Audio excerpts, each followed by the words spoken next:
Hello guys, welcome back to my new blog. Chapter number 4 uses of a an and the book का नाम है English translation. तो आज हम लोग अपने ए एन एंड द पे चर्चा करेंगे।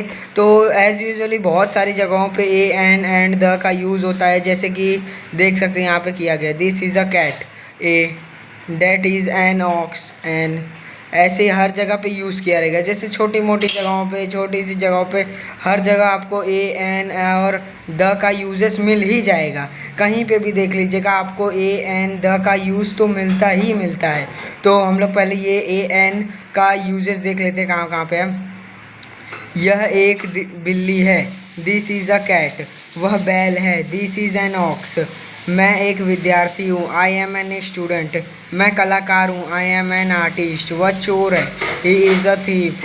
यह पानी है, दिस इज़ अ वाटर। यह तेल है, दिस इज़ ऑयल। यह राम है, दिस इज़ राम। तो नेक्स्टली हम इस एक बात और चर्चा कर लेते हैं कि ए और एन का कब यूज़ किया जाता है। तो यहाँ पे हिंदी में लिखा हुआ है, तो आप पढ़ सकते हैं। वैसे मैं भी आपको पढ़ के बता देता हूँ कि ए एन का यूज़ सिंगुलर काउंटेबल नाउन, जैसे कि जब सिंगल पर्सन या सिंगल एक पर्सन के लिए बात किया जाए तभी हम ए और एन का यूज़ करते हैं। और जब plural countable noun, proper noun हो, तब ए और एन का यूज़ बिल्कुल नहीं करते हैं। जैसे यहाँ पे प्लूरल में है तो यूज़ नहीं किया गया, यहाँ पे सिंगुलर में इसलिए यूज़ किया गया। फिर उसके बाद यहाँ पे भी दिया, ए का प्रयोग उस शब्द के पहले होगा जो व्यंजन ध्वनि कांस्टेंट साउंड से शुरू होता है। जैसे कि वोवल साउंड अपना ए ई आई ओ यू होता है, और कांस्टेंट साउंड तो अपना सबको पता ही है, ए ई आई ओ यू को छोड़कर जो भी बचते हैं वर्ड्स उसको हम लोग कांस्टेंट साउंड्स बोलते हैं। और एन का प्रयोग उस शब्द के पहले होगा जो स्वर ध्वनि वॉवल साउंड से होता है, जो मैंने अभी बताया, ए ई आई ओ यू। जैसे कि अगर ए ई आई ओ यू, यहाँ पे देख सकते हैं हमारा ए कब आया, यहाँ पे कांस्टेंट आया इसलिए ए आया, यहाँ पे ओ आया वॉवल इसलिए एन आया। तो ऐसे ही हम देख के यूज़ कर सकते हैं। तो अपना एक्सरसाइज नंबर 23, यहाँ पे फर्स्टली हम लोग आज वोकेबलरी पढ़ लेते हैं। तो क्या है, घोड़ा हॉर्स, अंडा एग, हाथी एलिफेंट, छाता अम्ब्रेला, गधा एस, भारतीय इंडियन, अंग्रेज इंग्लिशमैन, द इंग्लिश, कवि पोएट, संपादक एडिटर, हकीम ऑफिसर, नारंगी ऑरेंज, उल्लू आउल, कुल्हाड़ी एक्स, विद्यार्थी स्टूडेंट, प्यूपली पानी वाटर, आटा फ्लोर, चाय टी, चीनी शुगर, तेल ऑयल, चीटी एंट। ऐसी और भी वोकेबलरीज दी हुई हैं। तो नेक्स्ट एग्जांपल पे आ जाते हैं। तो फर्स्टली मैं आपको एक बात और बता दूं, अगर आप लोगों को मेरे पढ़ाने के स्टाइल में या कुछ भी आपको गलत लगे तो आप लोग मेरे को कमेंट करके बता सकते हैं, या आप लोग मेरे यूट्यूब आईडी पर भी मैसेज कर सकते हैं मेरे कम्युनिटी पे कि मैं कैसा पढ़ा रहा हूँ, या कैसे किस चीज़ पे आपको डाउट है, किस चीज़ पे डाउट नहीं है, तो उस चीज़ पे आप मेरे को कमेंट कर सकते हैं या मेरी कम्युनिटी में बता सकते हैं। तो नेक्स्ट अब लोग let's go for next examples. तो ही इज़ अ मैन, यहाँ पे कांस्टेंट साउंड आया इसलिए A. He is an old man, यहाँ पे वॉवल साउंड आया। He is a good man, यहाँ पे कांस्टेंट आया। He is a very good man, consonant E, vowel consonant, A E I O U, A E I O U. इसमें आप लोग सोच रहे होंगे इसमें तो एच से चालू हुआ है, पर इसमें इसको हम लोग पढ़ते हैं ऑनेस्ट, हॉनेस्ट नहीं ऑनेस्ट, इसलिए ये ओ से स्टार्ट हो रहा है, इसलिए एन का यूज़ किया गया है। यहाँ पे a very honesty honest editor, यहाँ पे वी आ गया इसलिए अ। तो नेक्स्ट अपना चालू करते हैं एग्जांपल।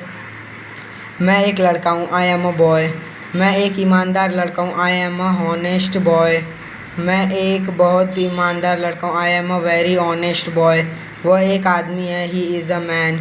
वह एक दयालु आदमी है, he is the kind man. वह एक तेज आदमी है, he is an intelligent man.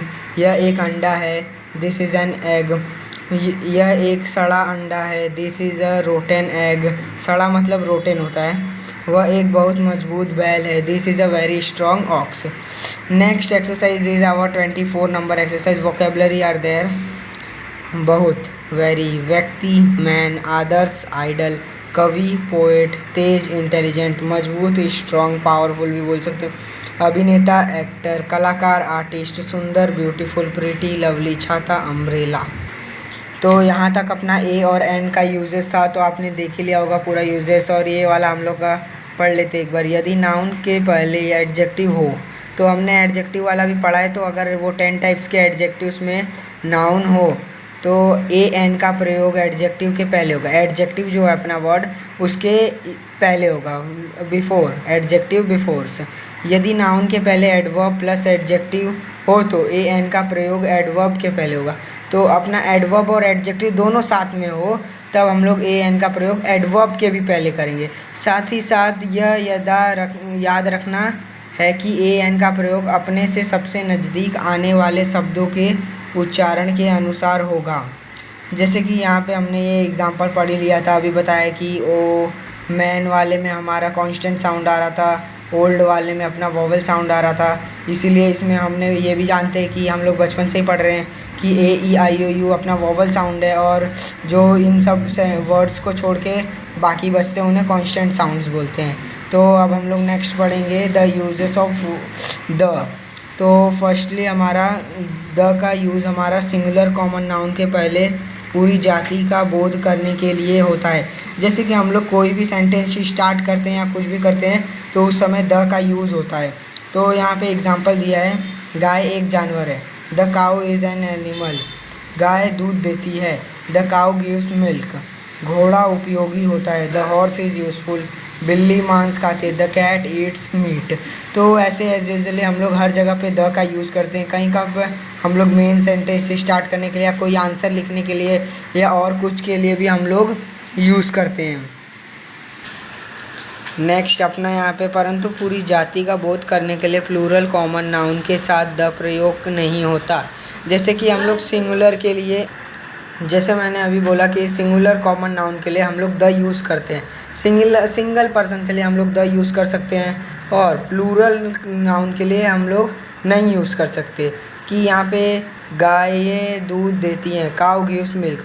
ढेर सारी गायें दूध देती हैं, लेकिन यहाँ पे हम लोग द काउज गिव मिल्क नहीं लिख सकते ना, क्योंकि यहाँ पे प्लूरल फॉर्म आ गया और अच्छा भी नहीं दिखेगा।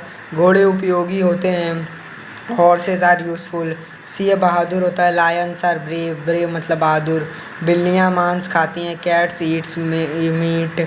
तो एज़ यूजुअली हम लोग ऐसे कर लिख तो सकते हैं, लेकिन सही नहीं होगा सेंटेंस आपका। जब आप डू एज डायरेक्टेड या और कोई भी ग्रामर पार्ट करेंगे तो द लगा देंगे या कुछ भी कर देंगे तो वो जस्टली रॉन्ग हो जाएगा आपका आंसर।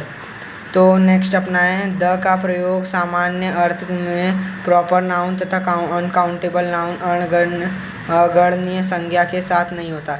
जैसे कि जिस चीज़ को हम काउंट नहीं कर सकते और वो चीज़ प्रॉपर नाउन नहीं है, तब हम लोग, जब वो चीज़ प्रॉपर नाउन है और वो अनकाउंटेबल है तो उसमें हम लोग द का यूज़ नहीं करते। जब वो काउंटेबल है और वो प्रॉपर नाउन नहीं है तब जाके हम लोग कर पाएंगे। जैसे Ram is a boy, Ram एक लड़का है, राम को तो हम गिन नहीं सकते।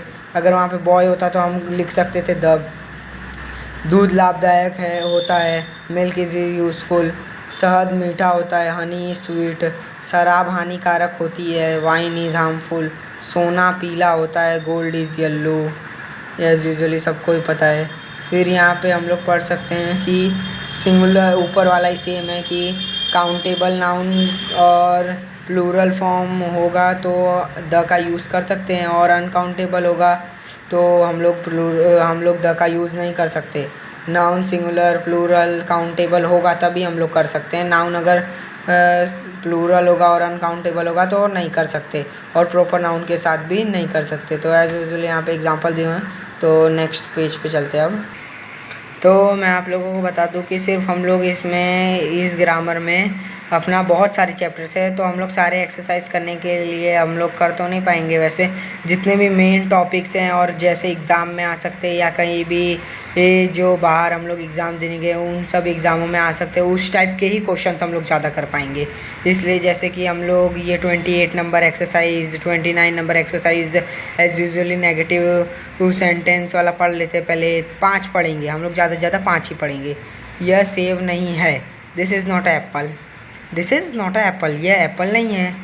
वह अच्छा कलाकार नहीं है, he is not a good artist. तुम एक तेज विद्यार्थी नहीं हो, you are not an intelligent student. विद्यार्थी लोग उपस्थित नहीं है, the students are not present, कुत्ते खतरनाक नहीं है। The dogs are not dangerous.